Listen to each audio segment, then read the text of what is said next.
I'm Ian, this is the Sony RX1 Mark III, and this is Weybridge.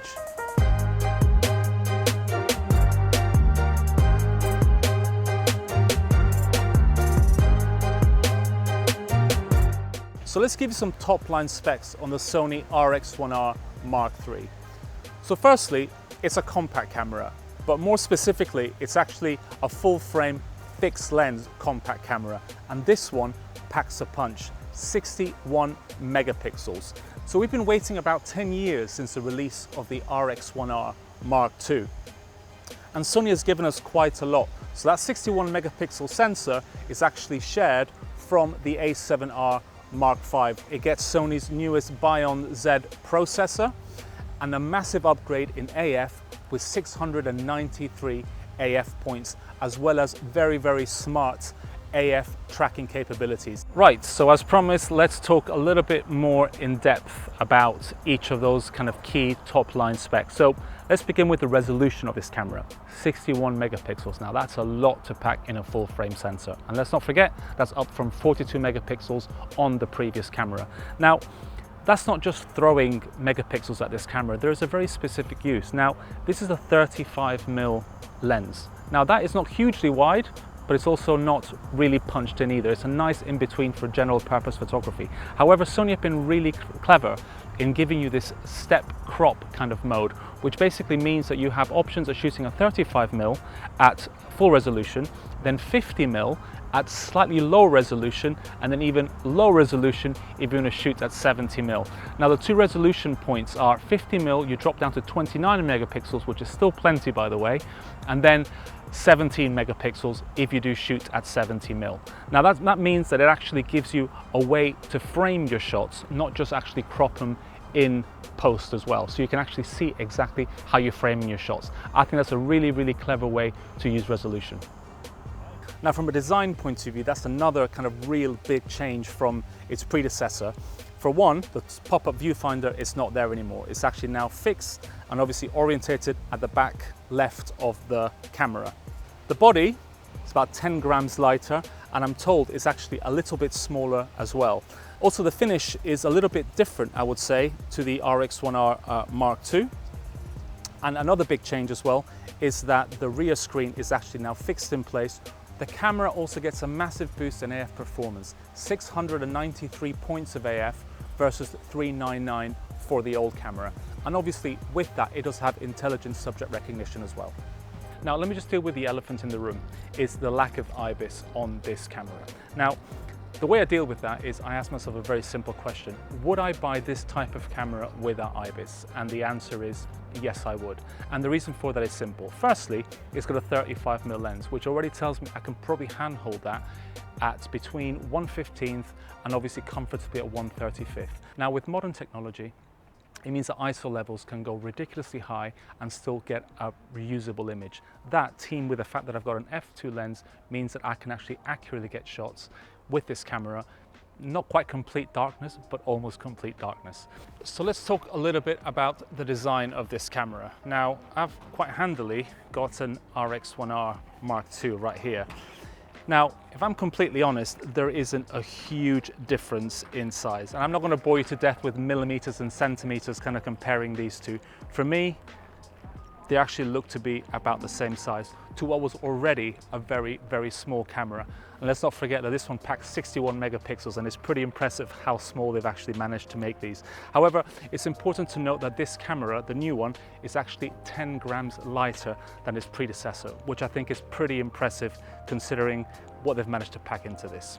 Now, aside from that, there are some design changes. Now, one of the most infamous features of the RX1R Mark II was the pop-up viewfinder, which as a design element and as a bit of a geek, I absolutely love. Do you need that? Not really. The RX1R Mark III has actually incorporated it in the back and made it a lot more traditional and pretty much in line with Sony's smaller form factor cameras. So one obvious design element that we've lost on the RX1R Mark III is the flippy uppy screen that we still had on the RX1R Mark II. Now, some of you out there will probably go, well, why has Sony done that? So there has been much chatter in the past as to these screens being a bit flimsy and potentially prone to breaking, especially when you're jamming in backpacks and you're traveling and whatnot. So I think in practice, from that point of view, I actually think it's great that we've actually got a solid panel that can't move, because it minimizes the chance of breakage or damage. So because the camera is so lightweight, it means that you can get quite low down and without too many problems actually still get your frame from a quite low position, not really needing that screen to flip up. So I think from that point of view, a great design choice. So another natty feature from this camera is the 12 customizable presets that you actually get. So some of these presets are actually meant to emulate film. I think you have 3 different film presets, the aptly named Film 1, Film 2 and Film 3.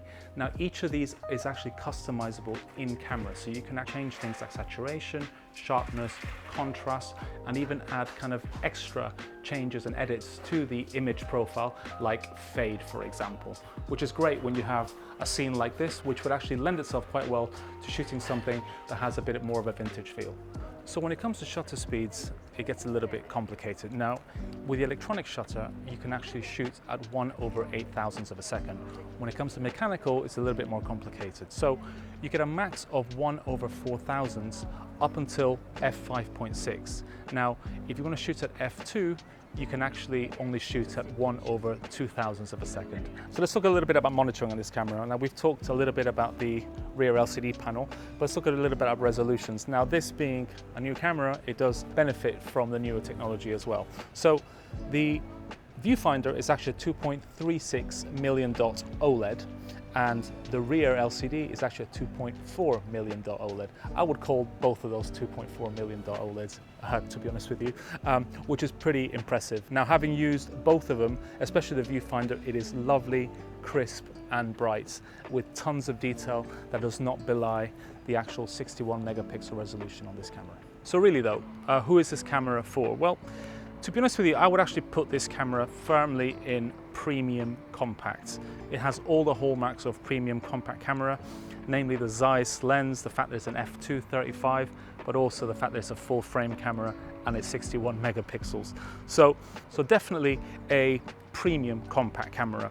However, this camera isn't literally just about names and tags and those kinds of things like premium. It is an amazing camera, just like its predecessor was. It is a camera that I think tries to compromise as little as possible over its bigger brother, the A7R V. So if you wanted to take this camera on your travels but didn't want to be lumbered with all of your equipment, for example, if you do have something of a very high megapixel count, this camera really is not going to let you down. Now obviously you do have a fixed lens, so there is some kind of compromise, and it's impossible not to compromise over something like that when you actually have something this small. But in terms of its usability, in terms of all of the design features that it has, it is an incredibly well thought out camera. The fact that obviously all of the flimsy parts, or what could have been considered flimsy parts of the past, like the screens, for example, and the pop-up viewfinder, have been eliminated, meaning that if you wanted to throw this camera in your bag and you were traveling for, let's say, like a year, it just would not be a problem. It's robust, it's lightweight, it's portable, but it does not skimp on image quality, which I think is really what this camera is all about. But also the autofocus performance, which really harnesses new technology. And I think it's something that I think this camera will really make great use of. Thank you for watching, and I'll see you next time.